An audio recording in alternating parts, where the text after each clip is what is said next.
What's up, VO Talent? In this video, it's the full video podcast we had a little while ago where Heidi spoke to Donald Duck. Well, the voice of Donald Duck, Daniel Ross. What a super nice, creative, humble, genuine, and all-around encourager to everyone and anyone, and willing to help voiceover talent grow. And in fact, I love this quote that he encourages his students to ask. He says, instead of asking, am I going to book this? Ask, am I going to have fun with this? Now, Daniel is the third person to have ever officially voiced Donald Duck, beginning with Mickey and the Roadster Racers, Mickey Mouse Mixed Up Adventures, and other specials and shorts. He also won an Emmy for his work as Donald Duck. He's portrayed the voices of Lucky the Leprechaun for Lucky Charms cereal, Starscream, Hound, and Mixmaster in Transformers the game. He additionally voices Gizmo and Stripe from Gremlins franchise for the game Multiverse. And in this podcast, Heidi and Daniel are going to cover so many things. How he ended up voicing Donald Duck, the surprising inspiration for developing Donald Duck's voice early on in his life, the audition process for Lucky the Leprechaun and Donald Duck. Those stories are worth it alone. Advice for you if you get an audition for an iconic character. How to do Donald Duck's voice. Daniel's encouragement and advice if you're wanting an animation career, and a whole lot more. And I really think you'll love the stories Daniel shares. So let's get to it. Here's Heidi and Daniel. Daniel Ross, so happy to have you. Thank you for having me. Or should I say, thank you very much. That's perfect. Perfect. I wanted to start off with probably a, unique question that you never get in interviews, but how did you get started in voiceover? Shocker of a question to kick it off. Yeah, getting into all kinds of trouble as a kid, really discovering my voice and that I had secret powers that could, diffuse bullies in school and do amazing prank phone calls with. So, yeah, I got into all kinds of trouble when I was younger and later in life realized, wait, this is a job somebody could have. I pursued acting just like anybody else, musical theater, Shakespeare, dropped out of college and took a tangent into film and TV and then took another turn into voice acting because a lot of people encouraged me and said that that was something I should give a shot. And here we are all these years later.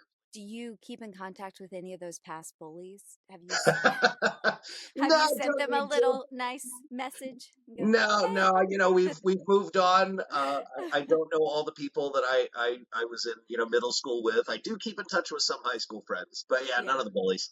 Yeah, but they know who they are and they know who you are. Oh yeah. It's all water under the bridge. At this point, I mean, come on. Right.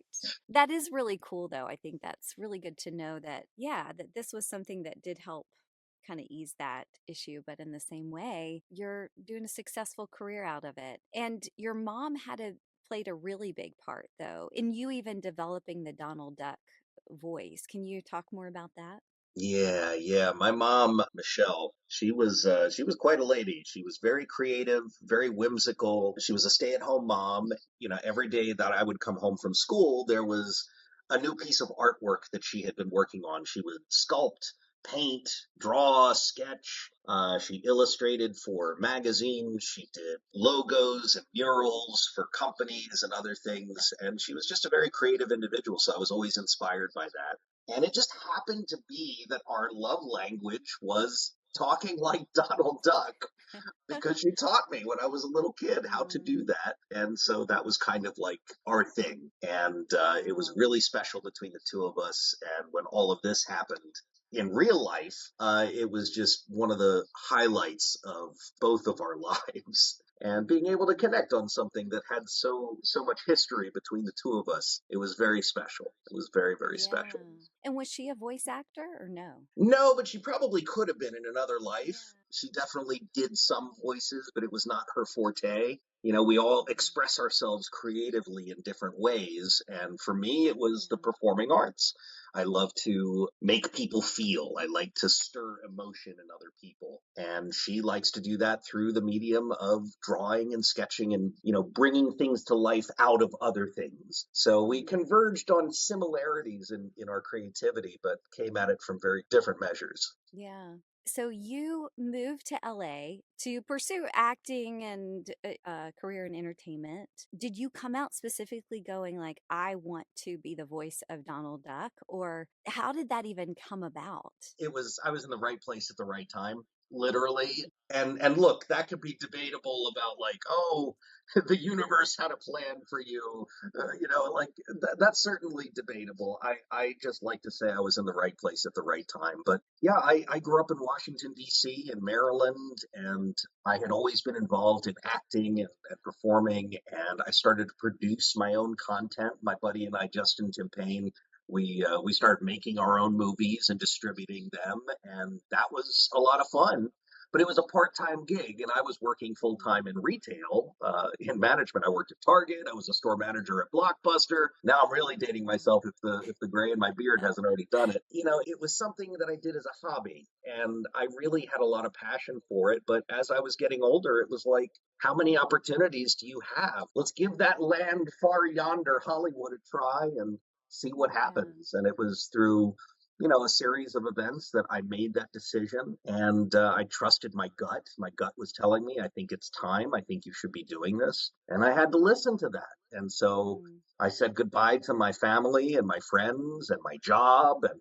health care and a steady paycheck to drive out to Los Angeles and see the desert for the first time and come here and give this a chance. And I had a plan in place. I said, for the first 6 months, I'm going to focus on getting my bearings, get used to Los Angeles, get used to the people, the weather, the smells, the sights, all of that. And then we're going to hit the ground running and get an agent, and we're going to start auditioning. And so I had a plan in place, and I stuck to that plan. And within the first year of being here in Los Angeles, I booked Lucky the Leprechaun. I booked Donald Duck. I booked all these things that literally changed my life. And Yeah. I have to say, it was the right decision. It was a tough journey, Mm. but it was the right decision. Yeah. What was that audition process like when you went to audition for Donald Duck and Lucky the Leprechaun? Both iconic characters. Both are probably things that like people imitate all the time. So, Oh, I yeah. mean, were you shaking in your boots or what was happening? What was going on? Shaking in my boots is an understatement. Oh my gosh. And I was wearing steel toed boots at the time because I was working overnights at Target. It was the hardest job I ever had, pushing the freight, Mm. dealing with the employees, and cleaning up.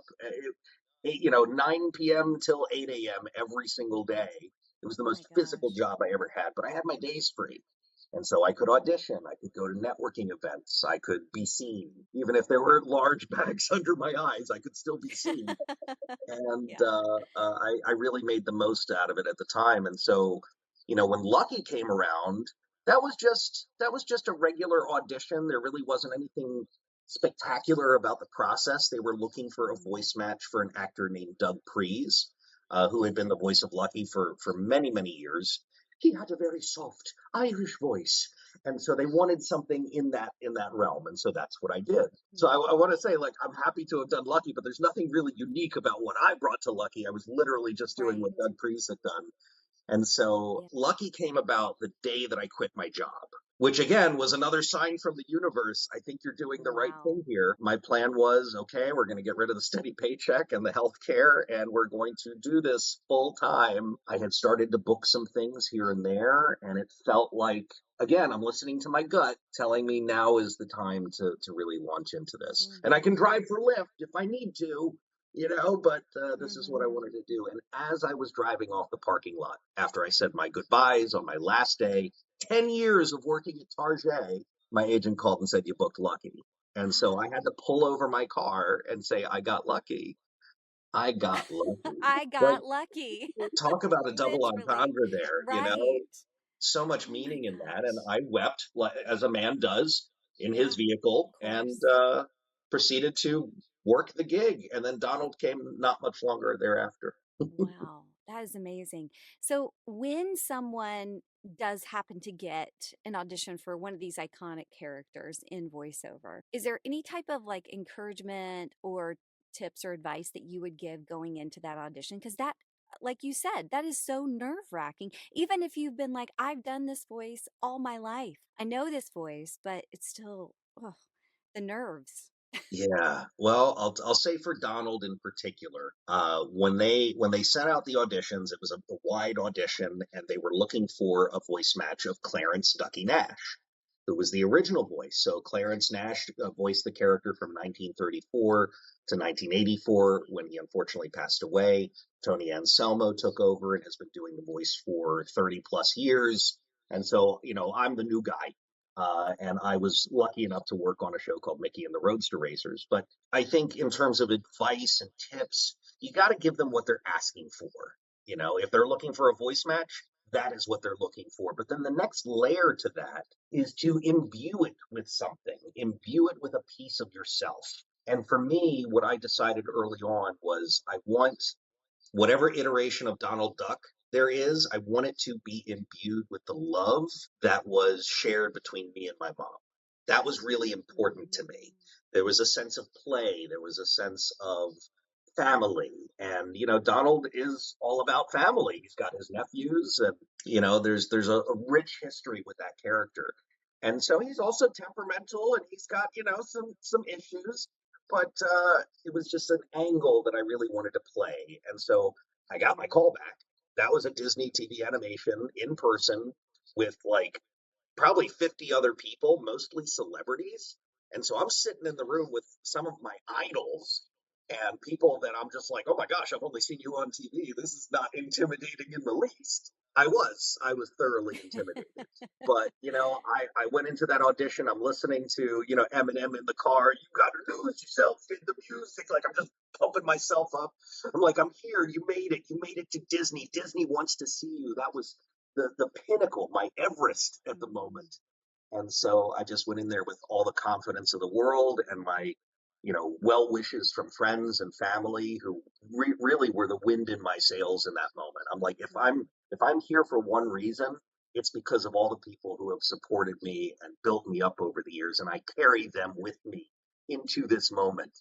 And so all that intimidation aside, I went in and then was re-intimidated because it was a room of like 30 people all staring at me with notepads and everything else, some of them with frowns on their faces and scowls like they've been there all day.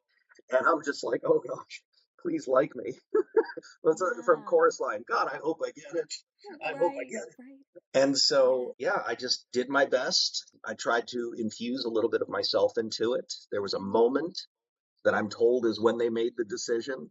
They were asking me to say specific words like ridiculous. Can you say ridiculous? And I go, yeah, ridiculous. And they say, okay, can you say this? Can you say that?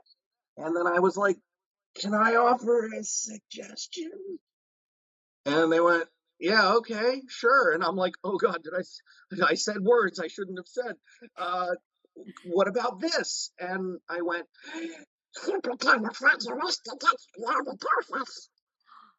and all the heads in the room popped up and started talking to each other. Now I can't hear them unless they push the button, but the room started to animate, and there was another callback after that, another callback after that, and then they called and said you booked it. And so that was a Wow. huge change for me in my life. At the time, my mom had just been in remission from cancer. And Mm. so when I was telling you about that sparkle that she had and doing the artwork when I was a kid, when the cancer hit, that sparkle disappeared. Her creativity diminished, and it was so heartbreaking for me. And when all of this happened, we got to share in that magic together. And I got to bring her out here to Los Angeles and take her to the studios where they make the cartoons. And that was seeing that sparkle come back in her eye was Oh.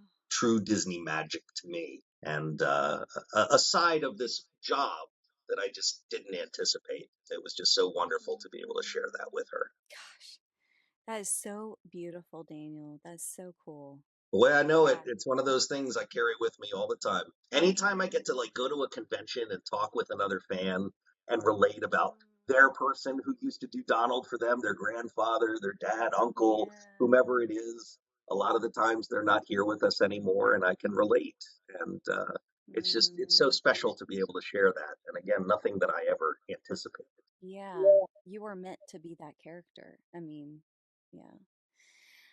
You mentioned a couple of times that you bring something a little deeper to your characters, at least Donald Duck, than most people would think for their animated characters. Is that how you approach all of your characters, or is there a different process that you have for really making those characters come to life? I think being an actor, you bring yourself to the table.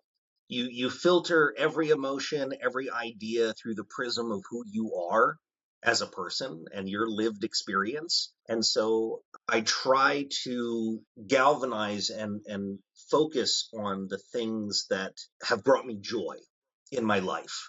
When it comes to animated characters specifically. Now, look, I've worked in video games where the topic can be a little bit more serious in tone or very different, and I bring different things to those places as well. But when it comes to animation and those characters, I mean, look, I was a kid who used to rush down in the mornings for Saturday morning cartoons with a big bowl of cereal and just digest the Looney Tunes and Tom and Jerry and Transformers and everything else. That was huge for me when I was a kid, and I love that version of myself as a child, and I want to protect that inner child as much as I can.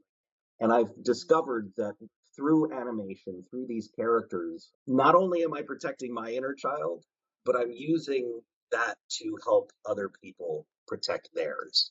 And so I love animation. I love doing characters. I love bringing that energy to my reads. And yeah, for whatever purpose I'm here, it's fun for me to do. I never feel more connected to myself and to what I want to be when I'm doing it.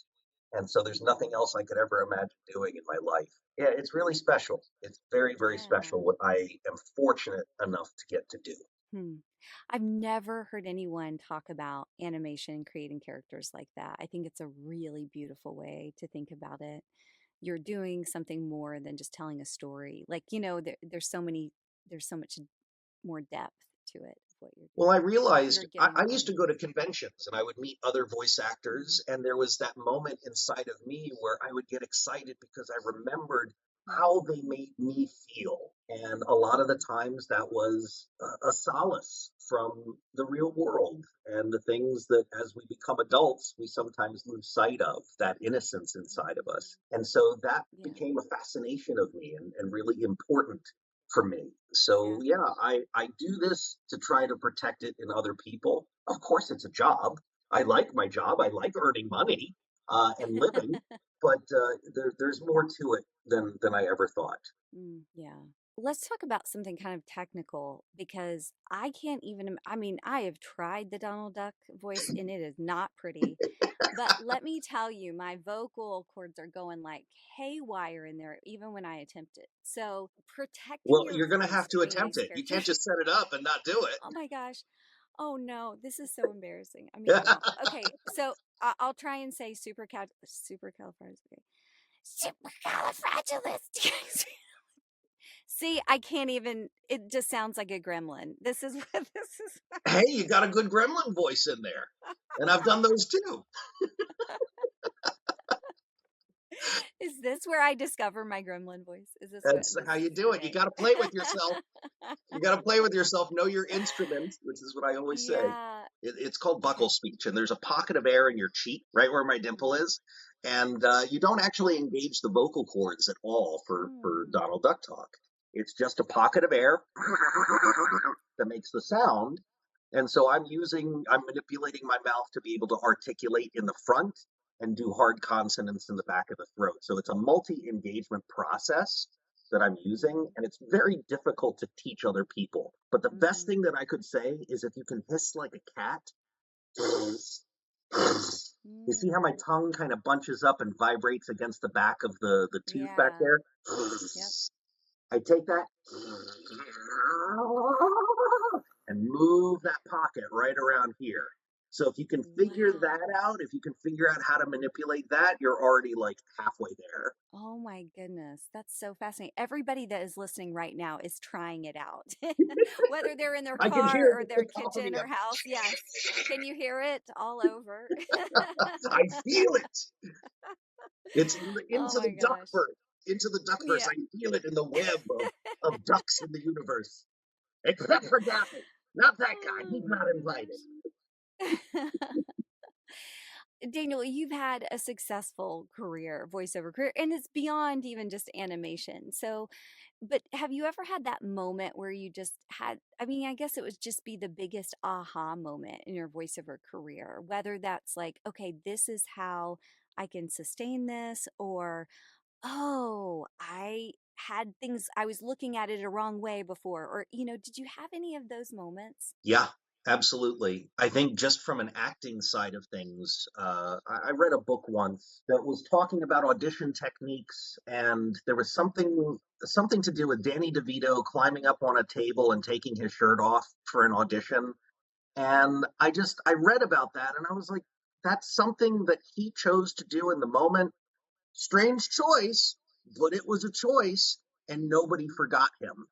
And so I kind of took that to heart. I said, how do I stand out? How do I be my most authentic self and be memorable? And look, I'm a clown. I've always been a class clown. I love making people laugh. So I'll take my shirt off if I need to. I often do with some of my sillier TikToks. But like, I think finding your most authentic self and then understanding how to leverage that, because this is a business, it's not a talent show, it is a business. And so you have to be able to clearly articulate to the people who may want to engage with you why you're the best person for that job. And so you can take that from a multi-level approach, from, personally, like who I am as an individual, or who you're playing as the character. What is it that's going to set you apart from the rest of the crowd? And so for voiceover auditions specifically, I like to say, again, know your instrument, know your capabilities, know your limitations. And once you know those things, you know your parameters, you can speak to your strengths, you can go in with confidence, you can create characters, and you stop worrying so much about, am I going to book this, as opposed to, am I going to have fun with this? And the things that I book the most are the things that I've just had the most fun doing. And, look, it can be a slog sometimes. You go through periods of highs and lows. And when you're in those lows, you're like, am I doing it all wrong? Is my approach all wrong? I mean, for me, that was 2024. 2024 was very slow. Granted, Yeah. we've been on strike, Right. for video games with the union. So that took a big blow, but we're Mhm. fighting for AI protections, which I hope we can get. I don't think it's Mhm. cool that companies can say, yeah, we can just take your voice and your likeness and not get your Yeah. consent or pay you for it. I think that's yucky. Yeah. So I really hope we come out on top of that. But you're going to find those lows, you're going to find those highs, and it's just important to know how to navigate that and not take things Mm. personally. This is play. Mhm. This is a job Yeah. where you get to play. And I just think Yeah. there's nothing better. And so I will move mountains to ensure that this is what I do until the day I die.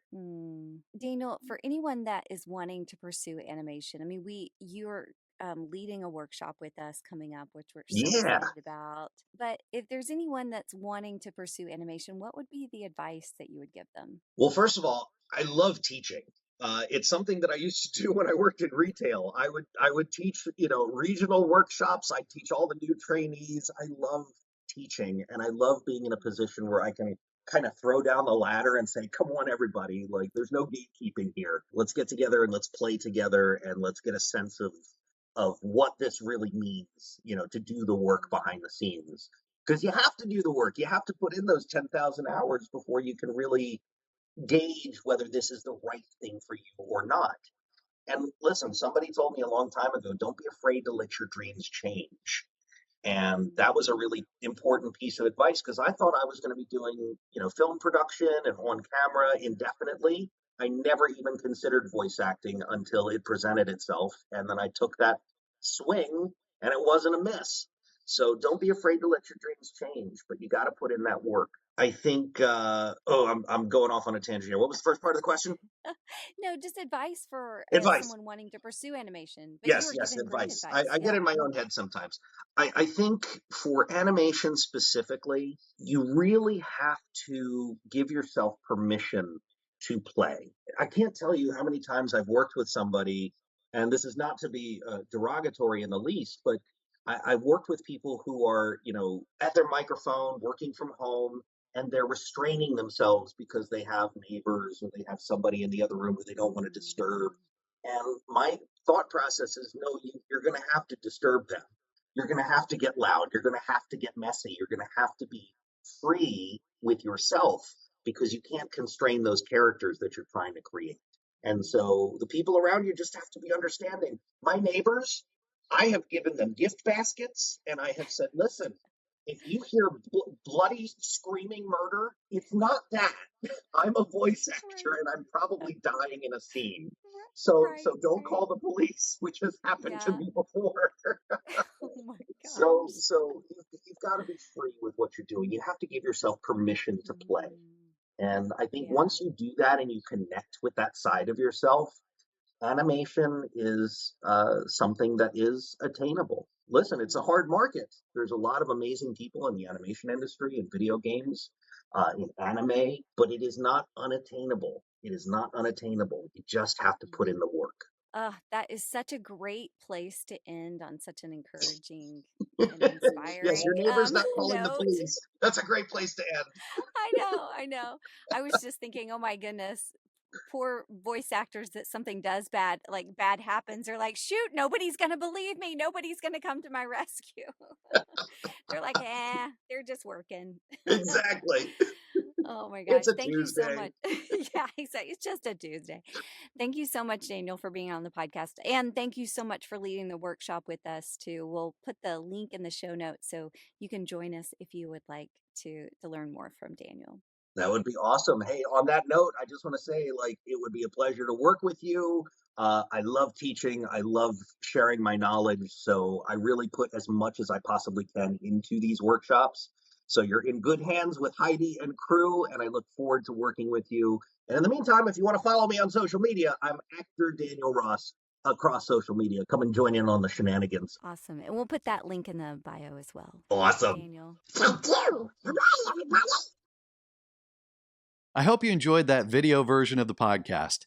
And if you're in the market for animation training, we're going to have Daniel back again to teach. So make sure you sign up for our email newsletter. I'll link it in the notes because that's where you'll find out first what classes and workshops that we offer. Or you can always keep checking back to AtlantaVoiceoverStudio.com. Atlanta Voiceover Studio and ProVoiceOverTraining.com are here to equip, elevate, and inspire you in your voiceover journey, giving you the tools and resources you need to create the career you want. Remember, you're building a voiceover business. Think outside the box. Cheers to your success. Have you spent a bunch of time going through voiceover training only to now feel lost and not sure what your next steps are? Or maybe you had a little success and started booking some voiceover jobs feeling good, but then it died down a little, and now you're unsure about how to create that long and sustainable career. Or wish you had a support group to inspire you, hold you accountable, and answer those ever-elusive industry questions that come up all the time? Well, we've been in your shoes, having to try to figure it all out in pieces here and there. So that's why we want to introduce you to the Atlanta Voiceover Studio and ProVoiceOverTraining.com VO Mentorship Membership. I know, like you need another membership, right? Yeah, we totally get it. But listen, the right one can make all the difference in a business. Yeah, the reason we wanted to do this was because so many people go through training, get demos, maybe learn about voiceover from video courses like our own, ProVoiceOverTraining.com, or other places to train. But when it came to actually putting it into practice and building a business, it felt overwhelming, confusing, and for some, maybe you, paralyzing. Yeah, we could have created a workshop or class for this and it would have been worth it, but we wanted a solution that was for talent, that was just more affordable, convenient, and valuable. We also wanted to be right there with you, helping you along the way as much as we could. So before we jump into what the monthly mentorship membership covers, let's talk about the extras first. Members will get first access to sign up for Industry Pro workouts. These are virtual small group opportunities to read for agents, casting directors, or creative directors, receive their feedback, and get to know them better. And we only have 15 spots for each, so they fill up quickly. And you get $20 off Industry Pro workouts as members. The mentorship membership is only $25 a month, so if you love doing the Industry Pro workouts anyway, the membership basically pays for itself. And on top of the Industry Pro workouts, we'll also occasionally give members discounts to training and other offerings. And those are just the bonuses. Each month you'll get professional training modules. These are live Zooms we'll host monthly along with industry expert guests, and topics range from industry insights, business strategies, performance, and more. a resource library, a collection of past Zoom sessions, scripts, audition prep guides, tech setup guides, and reference materials for different genres. Toolkits. These are downloadable resources like vocal warm-ups, exercises, and script breakdowns to build a solid foundation in voiceover. Plus, and this is a biggie, you'll have access to our private community message board where you can ask questions and get support. Now, we built out this membership to grow with you no matter where you are in your voiceover journey. So we hope you'll join us. Take the next step toward a rewarding voiceover career with mentorship that grows with you. Join today for only $25 a month.